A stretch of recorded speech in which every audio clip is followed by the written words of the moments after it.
दुनिया भर में आज इंसानी स्मगलिंग और इंसानी सौदागरी की रोकथाम से आगाही का आलमी दिन मनाया जा रहा है। इस दिन को मनाने का मकसद अवाम को इस जुर्म से मुतल्लिक आगाही फराहम करके इसकी रोकथाम करना है।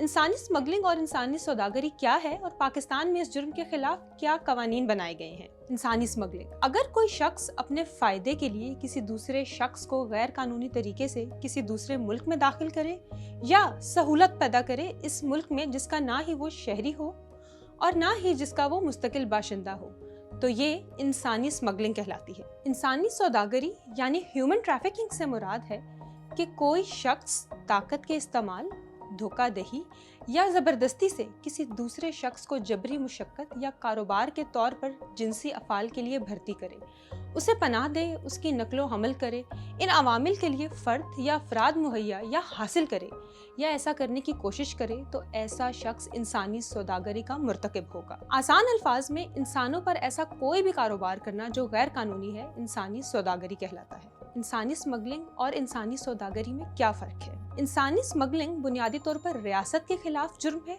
जबकि इंसानी सौदागरी इंसानी हकूक और अफराद के खिलाफ जुर्म है, क्योंकि इसमें अफराद का इस्तेहसाल किया जाता है। बॉर्डर क्रॉसिंग इंसानी स्मगलिंग का बुनियादी जुज़्व है, मगर इंसानी सौदागरी में बॉर्डर पार करना ज़रूरी नहीं है, बल्कि मकामी सतह पर इस्तेहसाल इसमें शामिल है। इंसानी सौदागरी में किसी को खरीदना, अपनी तहवील में रखना, एक जगह से दूसरी जगह मुंतकिल करना या मुतारिफ करवाना शामिल है। स्मगलिंग से मुतासरा अफराद अपनी मर्जी से किसी दूसरे मुल्क में गैर कानूनी तौर पर दाखिल होते हैं, जबकि इंसानी सौदागरी में ताकत का इस्तेमाल, फ्रॉड या ज़बरदस्ती की जाती है। इंसानी सौदागरी की सज़ा। अक़वाम मुत्तहिदा के कन्वेंशन बराए बैनुल अक़वामी मुनज़्ज़म जराइम के 2 प्रोटोकॉल्स इंसानी स्मगलिंग की रोकथाम और मुहाजिरीन की स्मगलिंग की रोकथाम की बुनियाद पर पाकिस्तान ने 2018 में जामे कानून साज़ी की, जो आज भी लागू है। इस कानून की दफ़ा 3 के तहत इंसानी सौदागरी की सज़ा 7 साल तक हो सकती है या जुर्माना जो 10 लाख रुपए तक हो सकता है, या दोनों सज़ाएं दी जाएंगी। अगर गैर कानूनी सौदागरी के जुर्म का इर्तिकाब बच्चे या खातून के खिलाफ किया जाए तो इसकी सज़ा 10 साल तक कैद या इसके साथ 10 लाख रुपए तक जुर्माना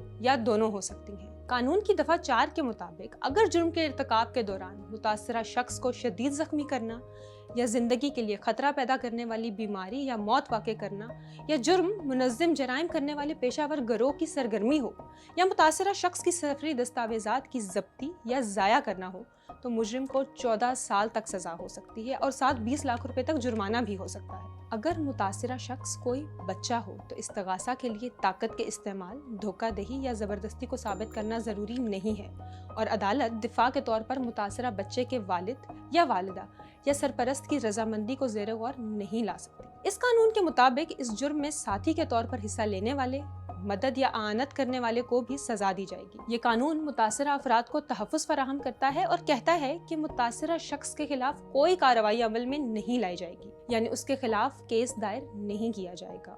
इस कानून की खास बात यह है कि ख़वातीन और बच्चों के खिलाफ इस जुर्म के इर्तिकाब की सूरत में सजाएं खास तौर पर बढ़ाई गई हैं और कौमी और बैनुल अक़वामी ताउन पर जोर दिया गया है ताकि इस जुर्म को ख़त्म किया जा सके।